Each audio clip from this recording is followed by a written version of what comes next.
So, you've done it all, right? You've solved hundreds of data structures and algorithms problems, you've memorized every popular pattern, and you're still getting those rejection emails. If that sounds familiar, this is for you. And look, we're not here to say you're doing it wrong. We're here to tell you that feeling is valid. The game hasn't broken, it's evolved, and the rules have completely changed. This right here, this is the feeling. It's the grind paradox. You put in all the hours, you check all the boxes, you hit those big numbers, like 500 problems and crickets, rejection.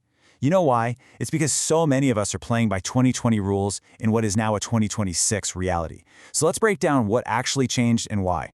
To really get the new rules, we have to understand why the old ones even existed. For what felt like forever, DSA questions were the ultimate filter. They were the gatekeepers of the tech world. Now let's be real. It was never because companies thought you'd be reversing binary trees all day. It was a proxy, a stand-in. It was a quick and dirty way to check if you could think logically and if you had the discipline to tackle a tough problem. But here's the thing. That signal is now officially broken, thanks to some huge shifts in the industry. This image just nails the core change in how companies are hiring. We've gone from the old high-volume funnel where they needed a super fast way to sort through thousands of candidates to a high-trust sniper scope. Hiring has slowed way down. Companies are making fewer bets, which means every single hire has to be a super high-confidence, high-signal decision. And with AI able to solve a hard problem in literally seconds, your ability to just generate code isn't the rare skill anymore. Trust is. And this gets to the absolute heart of it.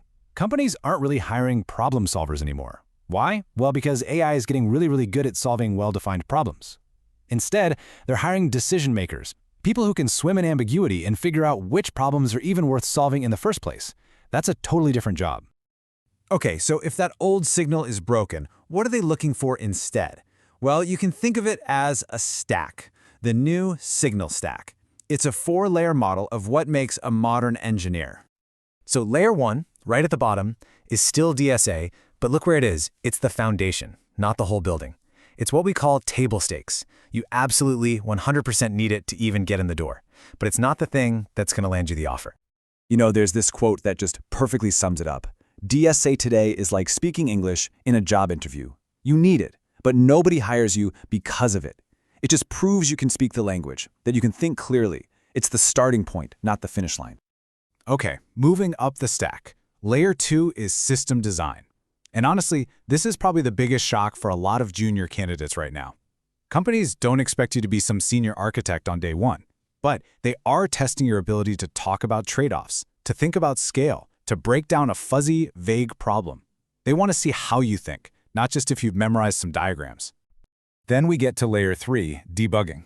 This is the reality of the job, right? Most of your time isn't writing beautiful, brand new code. It's digging through some huge, unfamiliar, probably broken code base and trying to fix it. This is why companies like Stripe are doing these repo-based assessments. They literally give you a broken project and say, go fix it. It's an incredibly powerful signal of your real-world skills. And finally, at the very top of the stack, the thing that gives you a real edge is AI collaboration.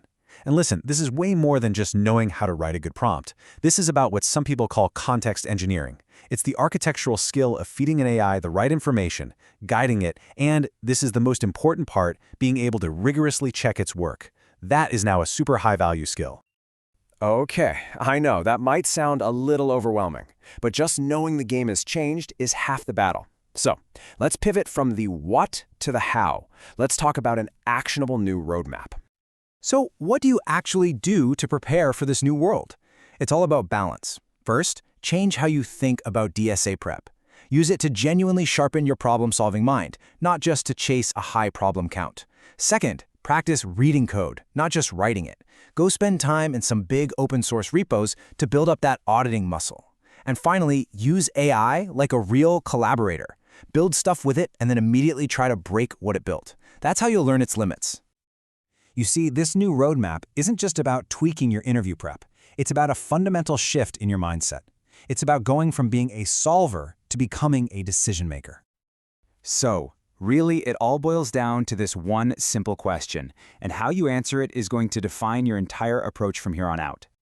Because the old game, that was all about finding the single correct answer to a neat, clean, well-defined puzzle. The new game is about navigating the messy, ambiguous, real world and making smart trade-offs when there is no single right answer. At the end of the day, the old game was about memorization. It was about being a bricklayer, perfectly following a blueprint. The new game is about thinking. It's about being the architect who designs the blueprint in the first place. And if that shift sounds a little scary, just remember this is actually fantastic news. This new game is way more creative, it's more strategic, and you know what? It's more human. So the only question left is, which one are you training to be?